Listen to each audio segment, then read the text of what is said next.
बीड हत्या प्रकरणामधील आरोपीला अटक करा ही एकच मागणी असल्याचं संतोष देशमुख यांचे भाऊ धनंजय देशमुख यांनी सांगितलंय। दरम्यान आज होणाऱ्या मोर्चामध्ये संपूर्ण कुटुंब सहभागी होणार असल्याची माहिती सुद्धा धनंजय देशमुख यांनी दिली आहे।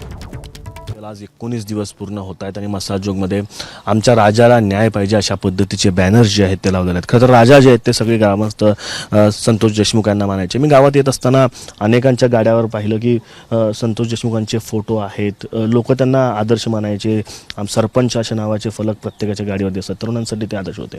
19 दिवस होत आहेत त्यांच्या हत्याला आणि आरोपी अजूनही फरार आहेत। धनंजय देशमुख त्यांचे बंधू आपल्यासोबत आहेत। धनंजयजी, काय सांगाल, अजूनही आरोपी फरार आहेत? काय बोलावं ते मला कळत नाही सर। आरोपीला अटक करा म्हणून आमची एकच मागणी आहे आणि त्यांना शिक्षा द्या। आम्ही दुसऱ्या वेदना काही मांडत पण नाहीत।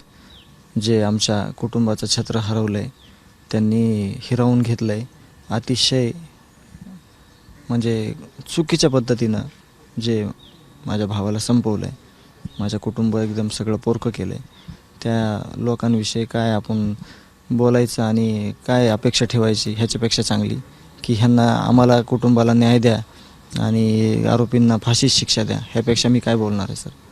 सक्रिय राजकारणात किती वर्षापासून होते? कारण ज्यांच्यासोबत ते काम केले, ज्यांच्यासोबत राहिले, त्यांच्या साथीदारांनी घात केला? नाही, अजिबात नाही। आमच्यासोबत, कुटुंबासोबत, गावासोबत जे सगळे होते त्यांनी कोणी घात केला नाही।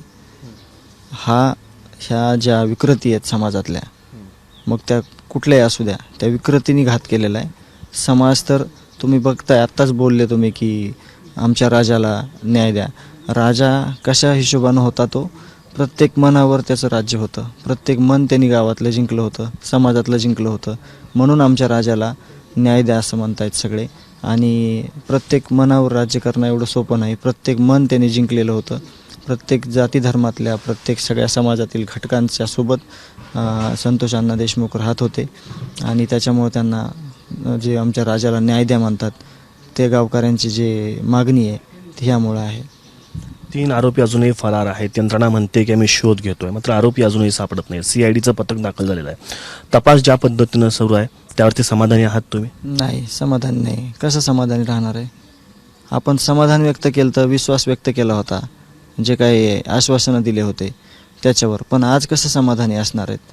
आज त्यांनी आम्हाला सगळी माहिती द्यावी की काय नेमकं होतंय, काय कोण अडवतंय, कोण काय करतंय, किंवा कुणाचं काय अभय आहे, हे यंत्रणेनं सगळं आम्हाला सांगितलं पाहिजे। म्हणजे आम्हाला कळलं की काय चालू आहे ते।